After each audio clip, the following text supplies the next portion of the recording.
ನನ್ನ ಮನೆಯಲ್ಲಿ ಒಂದು ನಾಯಿ ಇದೆ, ಅರ್ಜುನ್ ಅಂತೇಳಿ. ಅವನು ನಾನು ಡೋರ್ ತೆಗೆದ ಕೂಡಲೇ ಹೊರಗಡೆ ಓಡಿ ಹೋಗ್ತಾನೆ. ಇವಾಗ ಬಂದಿದ್ದಾನೆ, ಕರೆದ್ರೂ ಬರಲಿಲ್ಲ, ಅವಾಗ ಕರೆದು ಬರಲಿಲ್ಲ. ಇದು ನೋಡಿ, ಈ ಪಪ್ಪಿ ನೋಡಿ, ಲಾಸ್ಟ್ ಟೈಮ್ ನಾನು ಫಸ್ಟ್ ಟೈಮ್ ನಂದು ರೆಸ್ಕ್ಯೂ ಮಾಡಿರುವಂಥದ್ದು. ಇದರದ್ದು ಗಾಯ ಎಲ್ಲ ಗುಣ ಆಗ್ತಿದೆ ಇವಾಗ ಇನ್ನೊಬ್ಬನ ತೋರಿಸ್ತೀನಿ ನೋಡಿ. ರಾತ್ರಿ ಹೊತ್ತು ಹೊರಗೆ ಹೋದ, ಕರೆದ್ರೂ ಬರಲಿಲ್ಲ. ಇವಾಗ ಅಲ್ಲಿ ಬಾಗಿಲು ಬರ ಬರ ಬರ ಬರ ಅಂತ ಹೊಡಿತಿದ್ದಾನೆ ನೋಡಿ. ಬರ್ತಾನೆ ನೋಡಿ ಇವಾಗ. ನೋಡಿ ನೋಡಿ ನೋಡಿ ನೋಡಿ ನೋಡಿ ಓಡಿಯೋದು ಅವನೇ ನಮ್ಮ ಅರ್ಜುನ್.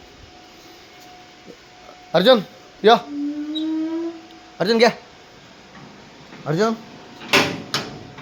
ಯೋ ನೋಡಿ, ನಮ್ಮ ಅರ್ಜುನ್. ಅವಾಗ ಕರೆದೆ ಬಾ ಬಾ ಅಂತೇಳಿ ಹುಡುಗಿದ್ದಾನೆ, ಬರಲಿಲ್ಲ. ಹೊರಗಡೆ ಇವಾಗ ಬೇರೆ ನಾಯಿ ಬರುವಾಗ ಹೆದರ್ಕೊಂಡು ಓಡಿಕೊಂಡು ಬಂದಿದ್ದಾನೆ ಇವಾಗ.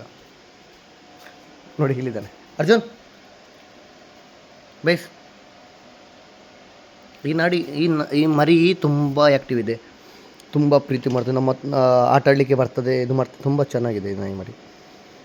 ಯಾರೋ ಪಾಪಿಗಳು ಬಿಟ್ಟೋದ್ರು ರೋಡ್ ಸೈಡಲ್ಲಿ, ನನ್ನ ಕೈ ಸಿಕ್ಕಿತ್ತು, ಪರವಾಗಿಲ್ಲ, ನಾನೇ ನೋಡ್ಕೊಳ್ತೀನಿ, ಇದು ಕೊಡಲ್ಲ ಯಾರಿಗೂ.